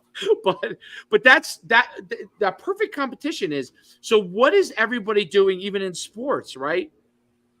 You're trying to commoditize talent so you have perfect competition opportunity where the difference is this is what the NFL tries to do, is negligible so the TV product is better, right? Perfect competition. They don't get, obviously you're not getting there. So you need, but you're going to be there at certain spots. So positions where you could argue there's levels of perfect competition.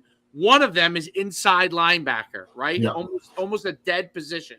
I could take any great athlete that's a safety, an outside linebacker, guys like me and you, Cav, right? Yeah. And say, I could find 150 of these guys. There's a lot of us now. Yeah, back then there wasn't, which is crazy because there wasn't. Nobody wanted to bang. Nobody wanted to Nobody wanted to do that. Yeah. And if you could, you were one-dimensional. You were one-dimensional, right? And I wanted to hit you before the line of scrimmage because I knew I couldn't catch you if you were past it, right? And that played into instincts too. And most people didn't have both. Nowadays, they're a dime a dozen. Yeah, a dime a dozen. And now, obviously, the great ones are difference makers, but they churn out so many of the second tier and third tier guys at the NFL level because what's the difference between one another? As soon as he runs out of the energy, the size, the speed, whatever, move the next guy in. Same thing. Right. The fullback position obviously became that way, right? The guard positions started to become that way, but because the game lacks physicality, you might see the run game. Derek and I have talked about this. You might see the ability to run the ball become very successful again because everybody's spreading it out. So maybe the right guard or the left guard on the zone becomes more valuable because of that. I mean, down the line, but they've tried to commoditize that, right? They try to commoditize as much as they could right tackle. But left tackle's almost uncommoditizable, right? Yep. You try, but how many of those guys are there? Very, very few of those kind of people, humans on Earth, right? It's like just massive human beings. The center, they try to commoditize the center in the NBA, and then you get guys like Jokic, right? Yeah. And guys that revolutionized and changed the way that position is played. Right? Like, well, I mean, what's crazy, people don't realize this. Yeah, people don't realize, like, you want to go back and see something crazy? Go back and watch Orlando Magic, Shaquille O'Neal highlights. Yeah. How freak of an athlete is he? Right. Like, skinny, athletic movement, just freak athlete, not big man.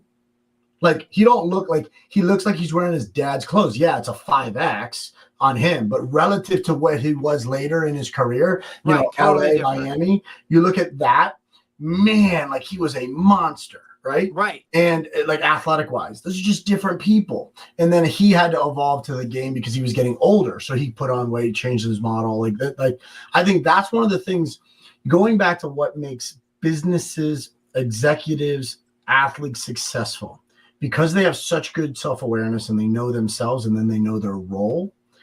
They understand that their role could change. Yes. Right? So their role today needs to change. And this is where I think the athletes like a LeBron aren't having the success because he won't be a 2. And if he was willing to let a model be where he could be a 2, he could go win 2-3 more championships and play another 5 years probably. Because you have to give the man, like, you got to give the Weiner credit that that he has had he has longevity. You have to give him credit. You have to give him credit outside of the Diddy parties. He is less suspect than the other character athletes that you deal with, like the way he showed up. And I don't know him, and I don't have any dog in the fight here, so we're just joking on what. What arguments that people could have, but you do look at it and you go, man, if he were to understand that, and other people understood, like, we need to go get the next young guy and let him dish him the rock, like, he could be that guy. But I don't, and again, there's so many other dynamics in play here. Right.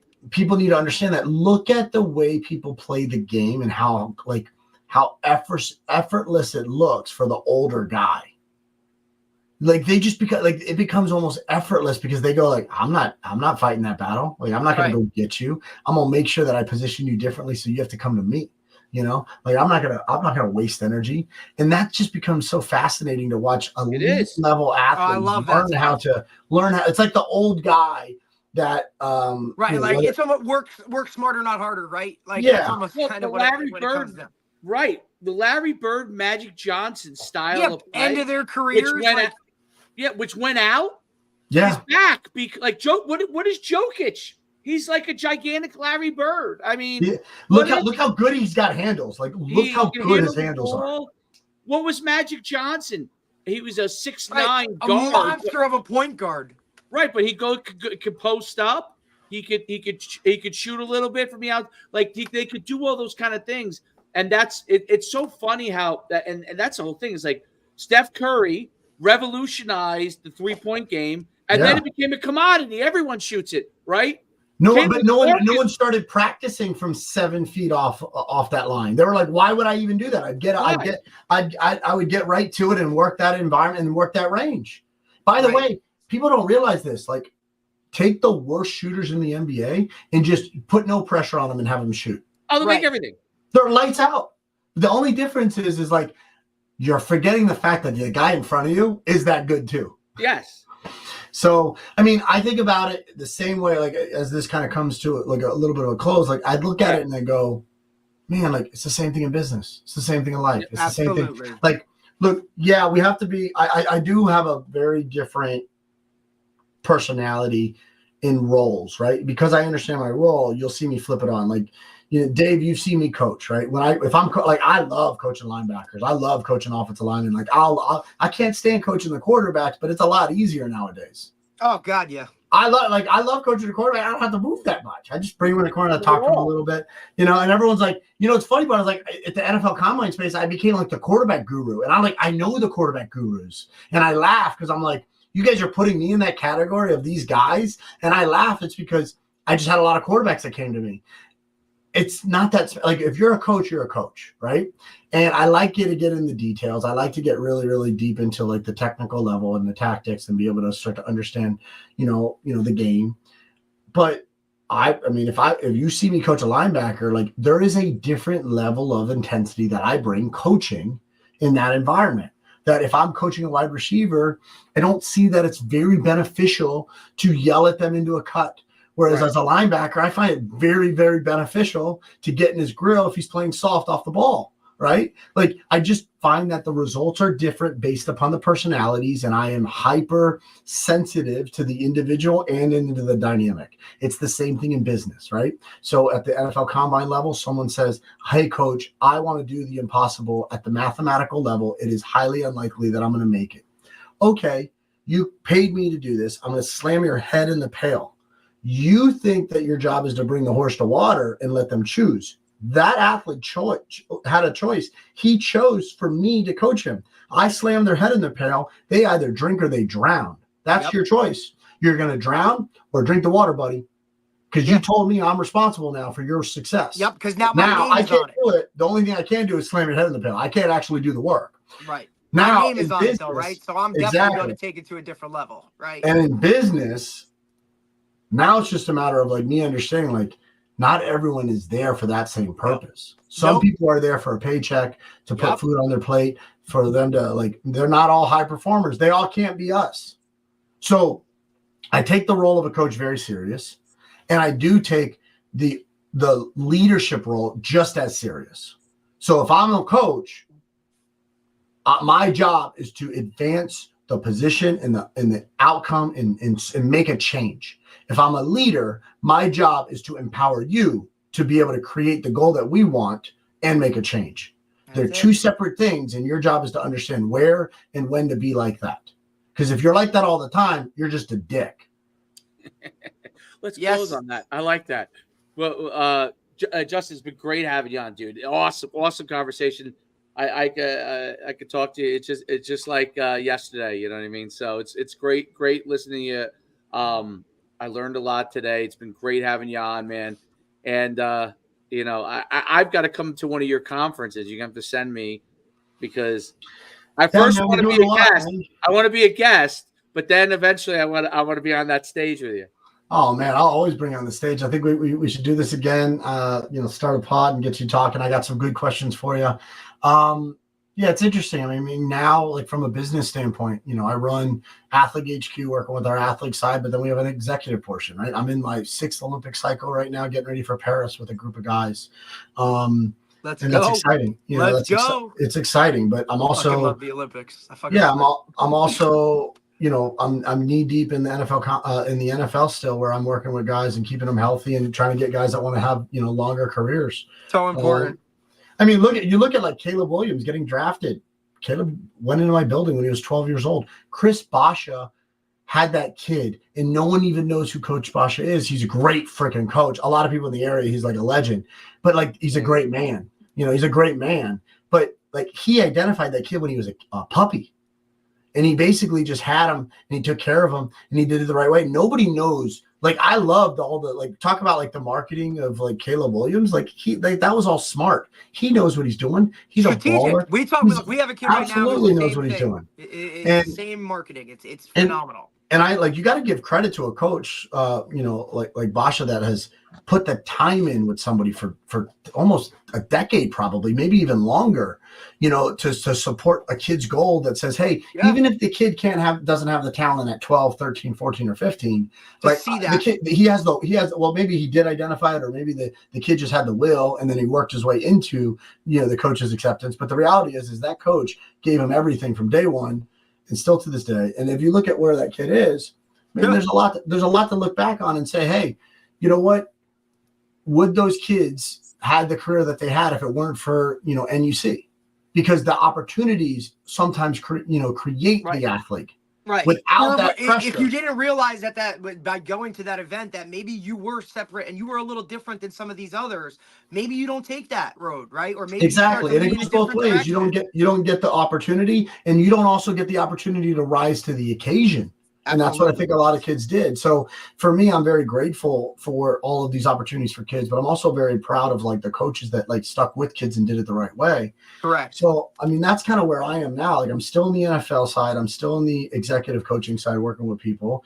Last year we did our biggest acquisition to date, which we bought a company called Sites at Scale, and we build websites and do online presences for businesses and marketing. Awesome. And it's like watching that work. I mean, I got 107 people on staff. I don't have 7 that could handle me coaching them the way I coach an athlete. So I have to evolve. So it's probably one of the greatest changes in my career too, right? Is me actually evolving and getting better, because if I stay the same, that ain't working.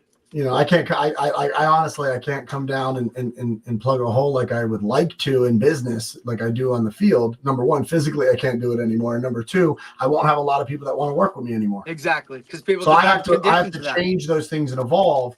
And I think that's how we stay alive and survive. Yep. And that's where the self-awareness comes in, which is phenomenal. You got it, guys. Hey man, absolute pleasure. Let's do it again. Let me know if there's anything I can do for you as always. All right. All right, brother. I'll see you soon. Thanks, Coach. Got it, man. All right, that was a great one. All right, we'll end it up from here, and till next week. We have to figure out who we got next week. Do we have anybody next week yet? I think we have to figure it out. We have to figure out next week. But great podcast, another great one, slam dunk. I mean, listen, I'll tell you this: our live viewership it's very high. It's very high, dude. It's very high. In the spring, brother. It's been high. It's been very high numbers, and it's been consistent. So awesome. But awesome. All right. Till next time. Let's get us on out here.